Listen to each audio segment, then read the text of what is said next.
Sinzi niba ari seriye wakwambaye mikoro wa muhungu yitwa Kajibwami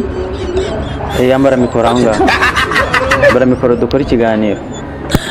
nise mikoro bayambara ku ngofero koko ntabwo ari ku ngofero bayambara ubuze wavuga imikoro ku ngofero akuru mu comedy yikuri ku ngofero yambare ku mupira nabuze kwisengera ambara neza mikrofone bwa mu ndebere none banyarwanda mu ndebere y'umuhungu none wambaye mikoro ku bwanwa none binikira ntago mikoro bayambara ku bwanwa gihungu ambara mikoro neza ndebe ngiye uko nyambaye kutanyira kaho bayambara ngahe ngeze nure ukuntu nyambaye yambare neza nyine mikoro ku bwanwa yambare neza uyo ngo bayambara gutyo noneho uya na ivane ku bwanwa si kigabo cy'ubwanwa bungana gutya kigira nk'icyanara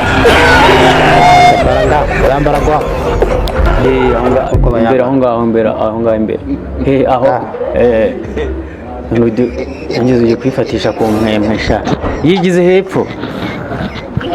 kigabora yigize hepfo none ugiye kuyambara ku rutugu se ni rank ugiye kwambara rero kigabo gishobora kuba ari ikizanga ndebera ubona wangubona nka waba yambaye mu mugongo urayihetse se n'uruhinja yabaye yigiza hepfo gatoya aho hasi hepfo gatoya aho ngaho oya hepfo ongera hepfo gato yabaye aho ngaho nta kibazo unyambaye neza cyane